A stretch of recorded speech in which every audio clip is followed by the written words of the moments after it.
Good morning, Nigeria, and welcome to What's Your Take? My name is Dayo Akintobi, and I will be taking you through the major stories that made the headlines yesterday and today. Joining me to bring you those stories is our newscaster, Monisola Abosede. Good morning, Monisola. How are you today? I'm very well, Dayo. Thank you. And you? I'm very well, thank you, this morning. It's a glorious morning again in Lagos State, and we're greeted with good weather.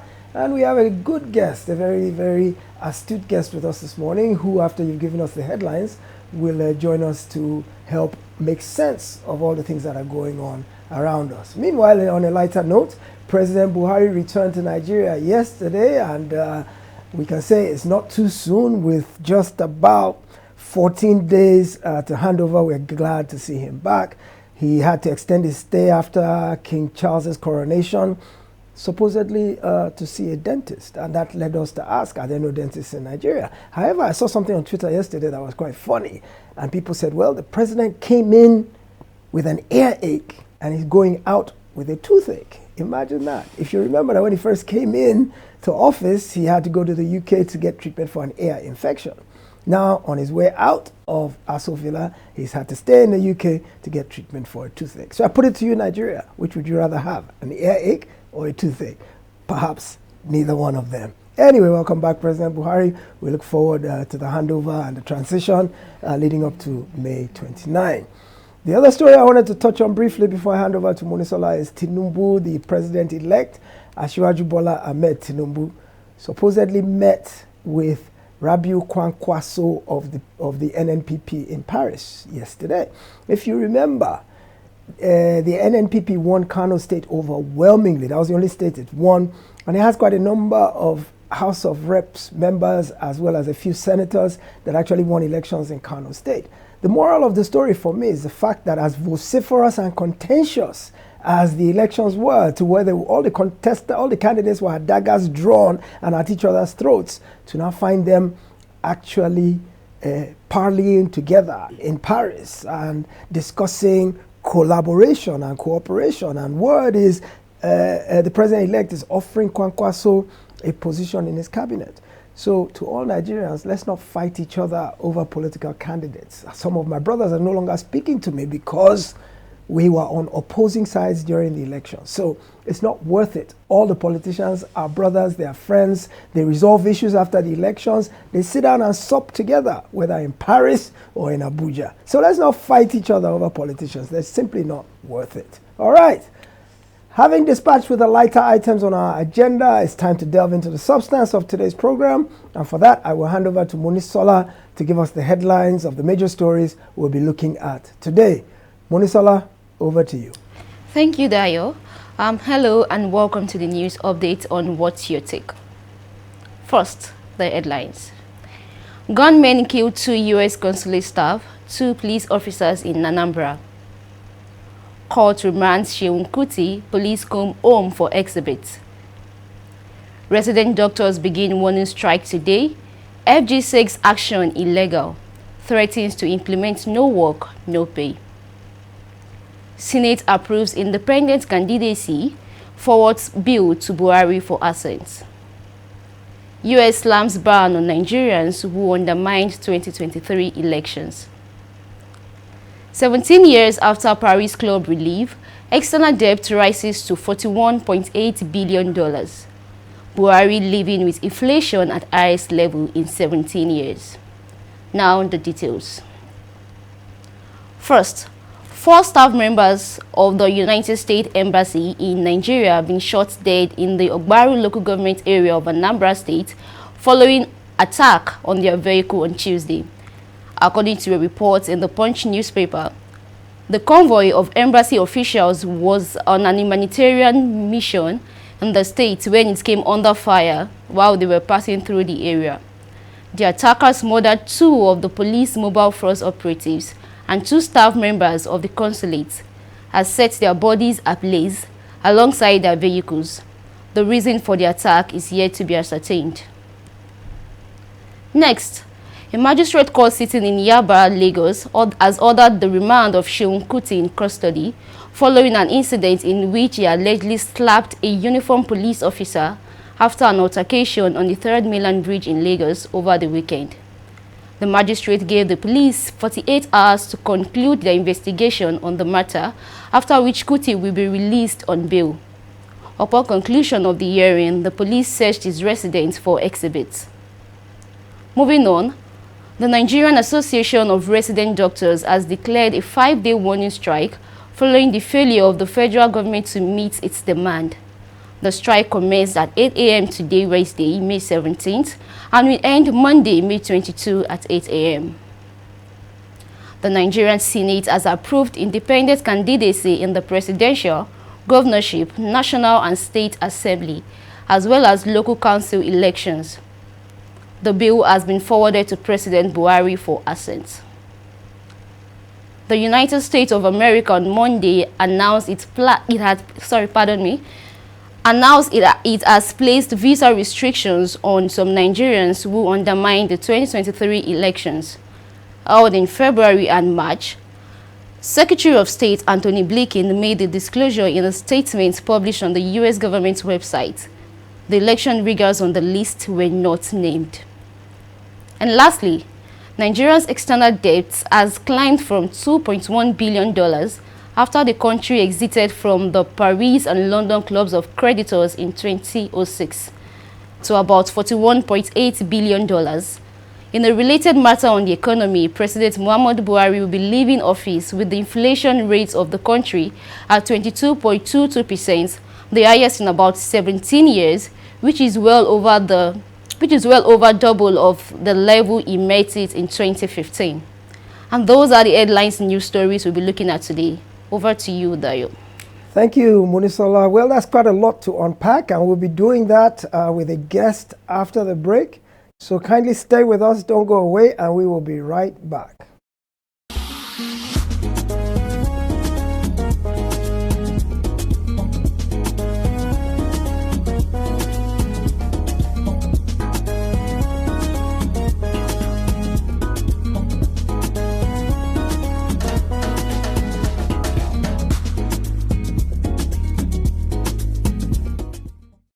In the last 3 years, we have built a multi-purpose center, which is the envy of all in our constituency. And I can tell you that the people who are living there are already enjoying it.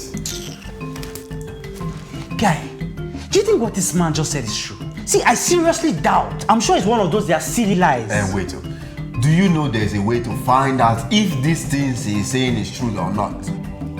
This is the Construct app. It gives people like us a sure way to track implementation of constituency projects. It gives valid and verified information on location of projects, amounts allocated, amount funded, the level of job done, and even the profiles of concerned legislators. You and I can post directly on this app. Are you serious? This is the go-to app if you want to know how our Commonwealth is being expanded by the government. Wow. Let's even see if what this man said is true. Show me. The Construct app is developed by Other Paper Nigeria with support from USAID and is available on both Google Play Store and Apple Store. And it's true. Of course, I told you.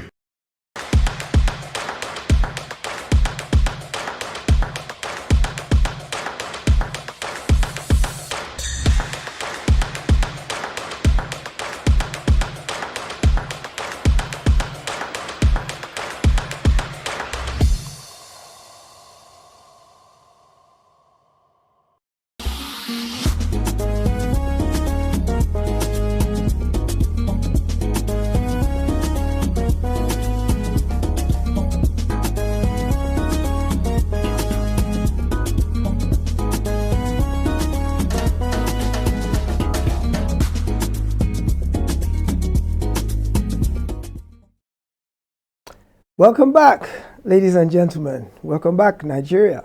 Joining me to take a look at the big stories for today is Hassan Nuruddin Olawale, Nuruddin is a lecturer at the Department of Mass Communication, Lagos State University of Science and Technology, also known as LASUSTECH, which is located in the Ikorodu area of Lagos. Nuruddin has personal interests in most Nigerian national issues and believes in a relationship between town and gown. I'm going to leave many of you to try and decipher what town and gown means. Maybe he'll be benevolent enough to tell us exactly what that relationship between those two rhyming words are. Welcome to today's show, Nuruddin. Thank you, Dayo, for having me. It's a great pleasure to have you here. Do you want to tell our guests what town and gown, tell our audience what town and gown may be? Okay, basically, we use that in the academia to mean relationship between the industry and the institutions. It is our belief that, institutions are like incubation ground whereby we raise students for the industry. And if there is a very strong relationship between the industry and the universities, we are going to, it's going to give the country a lot of benefits. Yes. And also is going to create a kind of, hands-on experiences for the students. Yes. To learn how to, what the industry requires. And that helps the industry a lot and the university as well. All right, Nuruddin, thank you very much. So let's get down to business. Nuruddin, the Southeast is boiling again. Unknown gunmen struck on Tuesday, this time attacking a convoy of vehicles from the United States consulate. In the process, shooting 2 of the consulate staff dead, as well as 2 mobile policemen accompanying the convoy. This is quite horrifying. Though none of the dead is American, meaning they are actually Nigerians working for the U.S. Embassy. Nuruddin, what do you think the U.S. will do now that insecurity in Nigeria has visited its own staff? That was horrible and highly disappointing. Why? Is because, I think, let me start from the media not playing its role. You mentioned the expression unknown gunmen. This has been in the consistent, expression in the media for the past 8 years. And by the time, to me, it's like, covering the known, covering up the known. And now it has struck the U.S. This is not the first time it's our insecurity is affecting the U.S. consulate. I think if I can recollect in 2014, 2015, the U.S. Embassy in Abuja was attacked, was burnt down. And people working for the U.S. Embassy, a convoy, and what they were doing there is actually, to give back to the people. Yes, they were on a humanitarian exercise, and they were attacked and killed, burnt. That was barbaric. It's putting Nigeria's name in bad light, in the whole world. And to me, I think it's a culmination of government's inability to play their primary role of, protecting lives and property of the people. And another perspective is that when you politicize insecurity for far too long, this is what is going to, you are going to have in a country like Nigeria. Do you have any idea what the unknown gunmen's motives may be? Not just singularly for yesterday's attack, but for all the violence. They're wreaking havoc in the Southeast. Theoretically or supposedly, purportedly, these people are Southeasterners doing this, and they're doing it to their own people. So what could be the possible motive for the violence and the unrest in the Southeast? We understand the farmer-herder clashes in the north and other areas of Nigeria. We understand banditry and kidnapping. These unknown gunmen in the Southeast, what do you think may be responsible for it? What is driving them? It's obvious. And everybody knows, even in the media, but I think we are playing, as I mentioned earlier, we are playing politics, with this. The driving factor is certain people in eastern part of the country, want secession. Okay. So they want to break away, and I think they believe the government has neglected them for far too long. So why not having our own Biafra? Why not us having our own government? You get the point. And it's that agitation culminated into having their, arms, and facing fighting the institutions of the government like the police, the army, and so on and so forth. And the aspect of politicizing it is what gives a lot of us a big concern. Like, to me, personally, this is my very personal opinion, I don't think it's a crime for a set of people to say, okay, we want to leave. Yes. We want secession. Yes. But I would prefer that we toe the path of the law. Yes. You get the point. The existing law, what does the law say about, being secede? I think every region has their representatives in the NAS. Yes. Why not approach your representatives, yes, okay, to go the way of the law and peacefully, So you don't believe they are advancing their cause very well by all these violent attacks? At all. In fact, they are setting them back. It's setting them back. Okay. It's setting the agitation back, and there's no way you can, achieve anything, by destroying the very fabric of the country's unity. Like I just mentioned, what happened yesterday is going to affect every Nigerian. Yes. For those of us that have been outside Nigeria, for several times, you will understand what it feels to be a Nigerian. Mm-hmm. People, based on what is happening in our country, people generalize. It happens everywhere.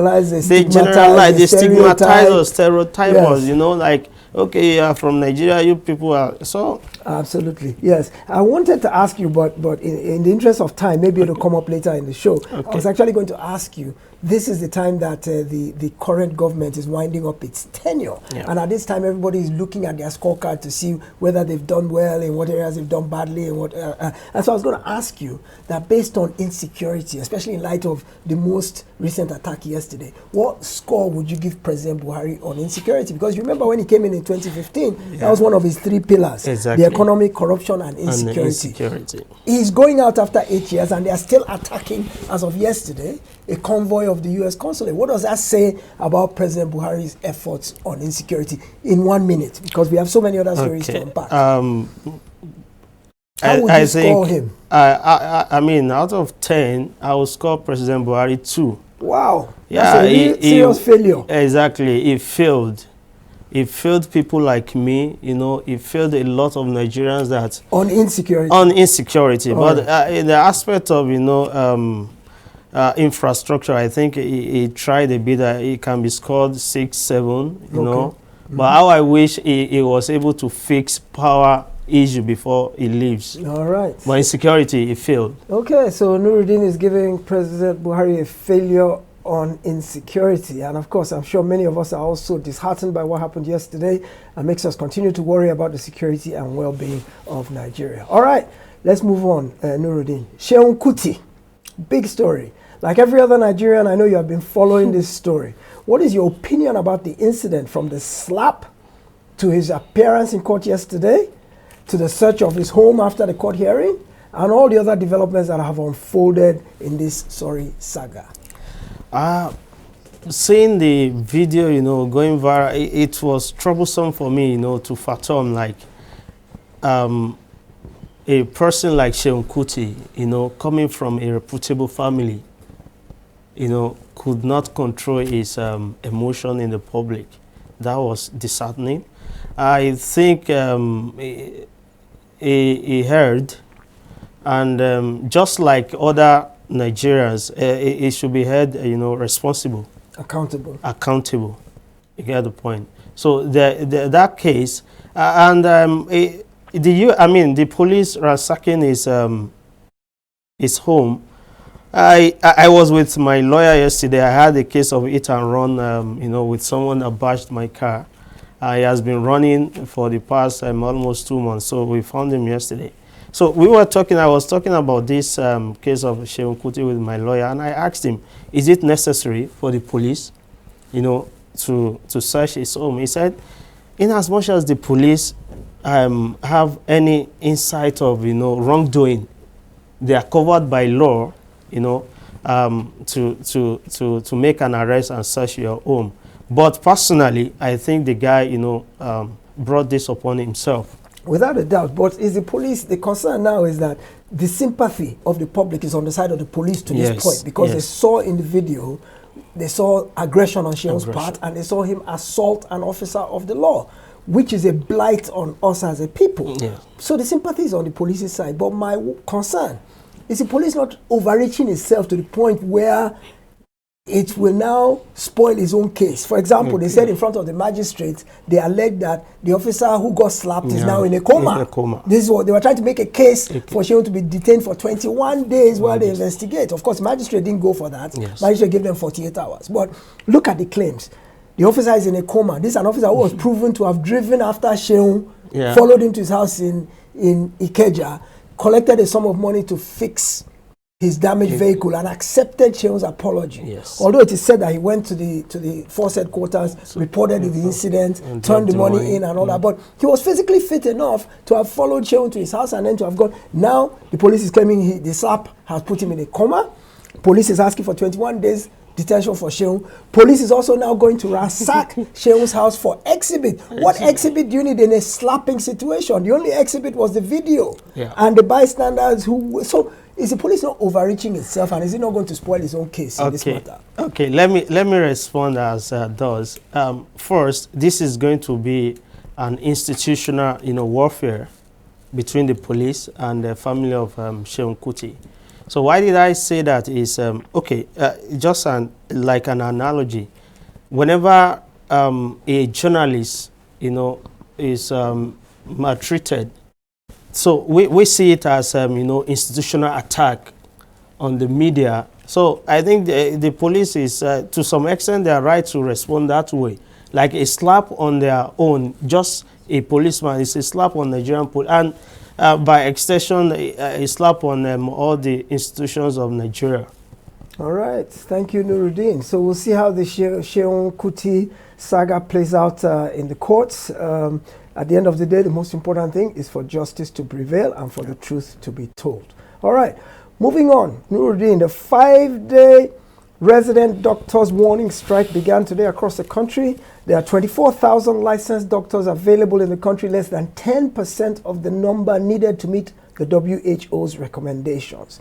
In a bid to curb brain drain in the health sector, a senator from Lagos has proposed a bill to stop Nigerian-trained doctors from traveling abroad for work. Nuruddin, is this an effective way to curb this Japa phenomenon that's affecting not just the medical industry but all professions? All professions, Even in the academia, we are having a kind of hashtag, academic exit. Yes. So that tells you Japa syndrome has affected all the nooks and crannies of our society. Even banks. Even the reason during the cash crisis, the reason many of the transfers were not going is all the IT professionals in the banks have all jackpot there to overseas. So the banks can't even cope. I think the government is responding negatively, and is not going to curb the exodus of our medical officers or personnel. Okay, we have nurses, doctors, and other stuff. Like, they are leaving the country en masse. Just until last year, when I was in the UK, I met a lot of Nigerians, nurses, doctors, you know, coming to the UK and leaving. Some of them did not even, you know, resign properly. What they got, I don't see the brain drain stopping so soon, because when I was reading the news, the president of the NARD was saying out of 100, in every 100 doctors, you know, that we are having, I think 2 or 3 years ago, just 10 of them, you know, remain in the country. Yes. That tells you that over 90% of our doctors are leaving. Yes. And it's affecting people having access to quality healthcare. Quality healthcare. So a lot, and every country, every nation requires every people, you know. So if the people are not healthy, it's going to affect our economy. It's going to affect everything. Everything about our welfare. And I'm not happy, government's response to their demands. It shouldn't be a hammer on the head that let's pass a bill that doesn't allow you to go. Doesn't make sense. Rather, they should improve the quality of our country so that people have less incentive. Not only the doctors and nurses, as you rightly mentioned, every aspect. Yes. Like in the universities, you have a lecturer to almost 300 students. How do you expect it? It can't really work. Yeah, so, we are fast running out of time, so we have two more to look at quickly. The Nigerian Senate has approved independent candidacy in presidential, governorship, national and state assembly, and local council elections. Nuruddin, do you honestly think independent candidates can have any chance whatsoever in contesting elections in Nigeria without the backing of a political party? What will they do for structure, for funding, and for all the resources required to successfully prosecute an election? Where, for example, will they get agents to monitor their votes at the various polling units? I mean, is this just a white elephant bill, or is it actually practical to think this is possible in our democracy at this time? I think Nigerians have come of age, to manage that, and the last election, it shows that an individual can have a very large base of support, just like we saw the outing in Peter Obi's, performance in the presidential elections, but coming down to independent candidacy, I think the catch on this is that it's going to start from the local government, and you cannot at local government level, you don't actually need a huge number of support base. The only thing you need is to identify with your people, and they know you, and I'm very sure they are going to form your support base. And for people like me, I think this is going to open a lot of opportunities for opinion leaders, opinion leaders to engage, to participate in our political activities. Some of them are too righteous, so to say. Like me, I don't see myself, prostrating to a certain godfather before I serve my nation. But this is going to provide a lot of opportunities for people like us to, actively participate in Nigerian politics. So a random person can become a local government chairman, what else, at the local level. So I think the NAS should be supported on this. We should encourage them, and the media has to play a very huge role by constantly discussing this and let people understand the opportunities therein to serve them better. So I don't expect President Buhari to turn down that approval. Yes, and of course, in the event that he doesn't sign it, nothing stops the incoming president from signing it, except that he has to go all the way back. All the way. That will be disappointing. It won't be the same National Assembly. That will be disappointing. Well, we hope President Buhari considers it and actually signs it, because It's a good development for our democracy. A very good development. A lot more people will be interested who don't necessarily want to participate in partisan politics, but who want to be managers of our society. All right, and that's where we must rest it today, as we have run out of time.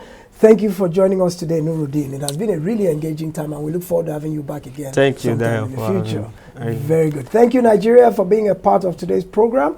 Join us again next time as we bring you more trenchant analysis of the breaking news that made the headlines today and every day. My name is Dayo Akintobi. Many thanks for watching. Have a great day.